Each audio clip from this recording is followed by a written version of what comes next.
কে এলো?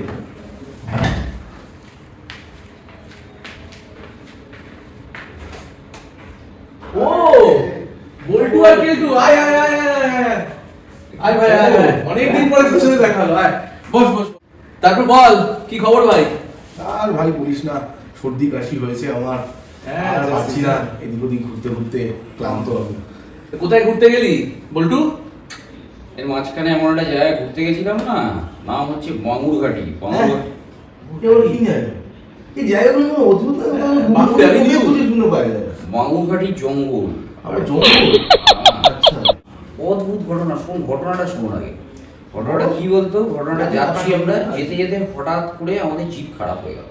কোনো রকমে আমরা একটু ঠিকঠাক করলাম, আশেপাশে যা ছিল ই ছিল সেগুলো করে তারপরে জিপ যাচ্ছে, আমরা সেখানে রাস্তা হারিয়ে ফেলেছি। রাস্তা আর খুঁজে পাই না, রাত হয়ে গেছে। তো আমাদের সাথে ছিল তাঁবু, আমরা তাঁবু খাটিয়ে রাতে শুয়ে পড়লাম। হঠাৎ করে একটা খসখস শব্দ। আমি তো উঠে দেখি যে কি ব্যাপার, কোথায় কি আছে। সেখানে দেখলাম, হঠাৎ করে দেখলাম জঙ্গলের মধ্যে একটা কি যেন তরোয়ালের মতো বেরিয়ে আছে, ঠিক আছে? তো আমি গিয়ে ওটাকে তো হাত দিয়ে ধরেছি, ভেবেছি কি ওনাটা কিছু হবে। ওটা কি জানিস, ওটা একটা আস্ত গন্ডারের খড়গ। কি বলছিস? হ্যাঁ। তো সেইখানে ওটা যখন জঙ্গলের মধ্যে আমি গন্ডারের খড়গটাকে ভালো করে এরকম করে পড়ে ফেলেছি। তো সে তো আমি আর ছাড়তে পারি না, এটা মানে সম্মানের ব্যাপার তো। হ্যাঁ। তো গন্ডার তো একেবারে গিয়ে পাই পাই পাই পাই পাই পাই করে ছুট। তো আমি তো গন্ডারের মানে পিঠে চলে গেলাম। এবার জঙ্গল ঘোরা হচ্ছিল না, গন্ডার আমাকে পুরো জঙ্গল ঘুরিয়ে দেখিয়ে দিল। অসাধারণ।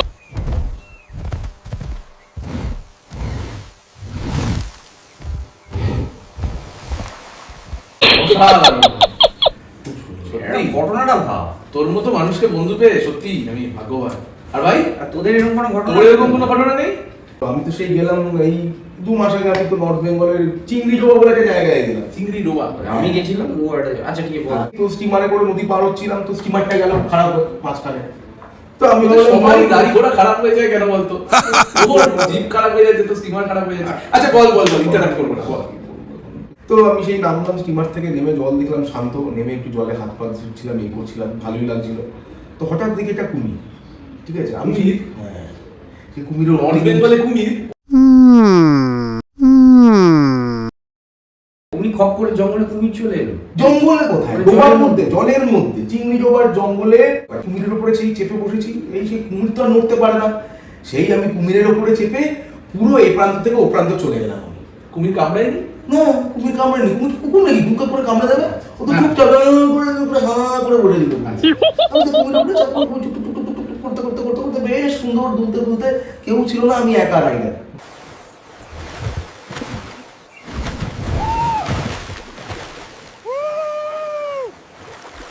তো কোথায় এলি? ওই কুমিরের পিঠে চেপে টুক টুক করতে করতে আমি কলকাতায় চলে এলাম। আর ট্রেনে লাগলো না। কলকাতা? হ্যাঁ ভাই। আরে ভাই, নমস্কার তোদের। কুমির তোকে হুগলি নদী ধরে কলকাতায় নিয়ে এলো? হ্যাঁ, সেটাই তো বলছি আমি। কোথায় আছিস তুই? কি বলে না এবার তোর বাবা। আমার ভাই, তোদের সঙ্গে যে আমি বন্ধু হিসাবে পাশে বসতে পারছি এই সৌভাগ্য। আমি তো অনেক জায়গায় ঘুরি, তোরা জানিস, এই দেখ সব যেখানে যাই সেখান থেকে ম্যাগনেট নিয়ে আসি, কিন্তু কোনোদিন আমার এত রকম অভিজ্ঞতা হয়নি তোদের মতো। তবে একটা জিনিস আছে যেটা মানে তোদের মতো নয়, তবে আমার বাড়িতে না একটা বিড়াল আছে, একটা কথা বলতে পারে। বিড়াল কথা বলতে পারে? বিড়াল ও বিড়ালের ভাষায়? না না, মানুষের ভাষায়। মানুষের ভাষায় বিড়াল কথা বলে? একদম। বিড়াল মানুষের ভাষায় কথা বলে? এবং সে একটু রাজনৈতিকদের মতো করে কথা বলে। রাজনৈতিকদের মতো? মানে ওই ভুল পাল্টায়, রং পাল্টায়? সেটা তোরা নিজেরাই দেখে নে কথা বলে। বিড়ালটা কোথায়? ডাকবো? হ্যাঁ। এই নকুল, এদিকে আয় আয় আয় আয় আয়।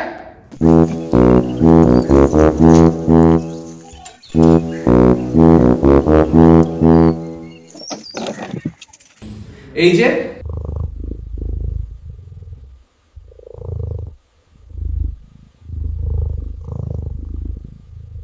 আমার বিড়াল মিস্টার নকুল। হাই গাইস, আমার নাম নকুল।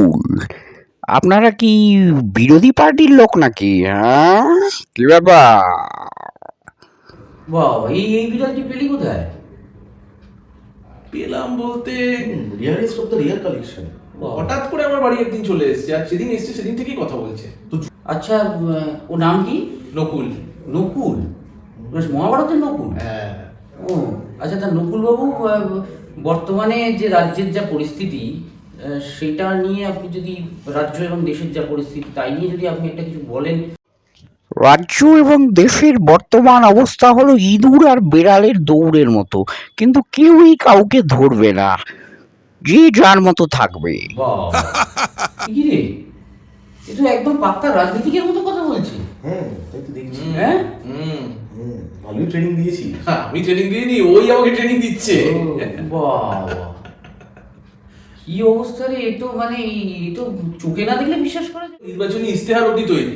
বাবা, নির্বাচনী ইস্তেহার জিজ্ঞেস কর। বাবা, নির্বাচনী ইশতেহার আপনার কি? আমার নির্বাচনী ইশতেহার হলো সব জায়গায় মাছ ভাজার দোকান খুলতে হবে, কুকুরদের জন্য লকডাউন থাকবে, আর ইঁদুরদের ধরে ধরে আমায় দেওয়া হবে।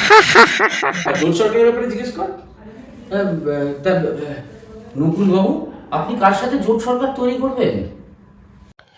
পাড়ার কুকুরদের সাথে আমার টেবিলের তলায় জোট হবে। লোকে ভাববে আমাদের মধ্যে ঝগড়া, কিন্তু আসলে আমরা বন্ধু। ওরা যখন তাড়া করবে আমি লুকিয়ে লোকের বাড়ি ঢুকে যাই। আরে ভাই, ওকে জিজ্ঞেস করো দলের প্রতীক কি। হ্যাঁ, তোমার দলের প্রতীকটা কি? হ্যাঁ, কি প্রতীক? আমার দলের প্রতীক হলো ছেঁড়া কোলবালিশের তুলো, অর্থাৎ হাওয়া যেদিকে চলবে আমার পার্টি সেই দিকেই থাকবে। দল বদলের ব্যাপারটা তো সোজা, আর যদি আমাকে পল্টু মাছ দেয় তাহলে আমি পল্টুপন্থী, কাল যদি বল্টু মাছ দেয় তাহলে আমি বল্টুপন্থী, যেদিকে মাছ সেদিকেই আমি। বাবা, এ তো সব জানে রে। হ্যাঁ, হ্যাঁ, আছিস কোথায়? সিরিয়াসলি। এ কি রে, কি অবস্থা? হ্যাঁ। আজকে এই হোলির দিনে নকুলকে তো একটু আবির দিতে হয় আমাদের। হ্যাঁ, একদম, একদম। এই ভাই একটু আবির দাও।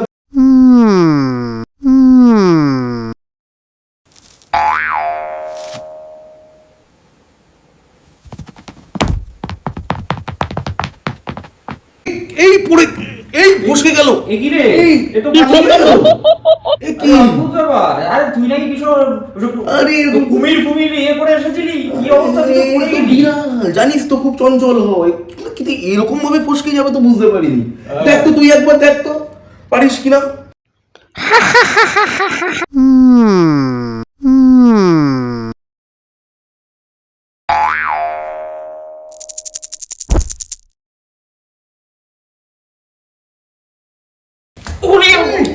আরে পড়েই তো গেলি। ও তো গঞ্জারের পিঠে চলে নাকি ঘুরে বেরিয়েছে। বস, বস, বস, বস, বস, বস। কি বুঝলি? কিন্তু পাক্কা পলিটিশিয়ান রে। ও বাবা, হ্যাঁ। আমি তো কোনো রকমে ধরে নিলাম, তুই তো ধরতেই পারলি না কিছু, পড়েই গেলি। নিজের গা পরিষ্কার রেখে পাবলিককে চুনকালি মাখিয়ে দিল। এ বাবা, গায়ের মধ্যে তো পুরো রং লেগে গেল তোর।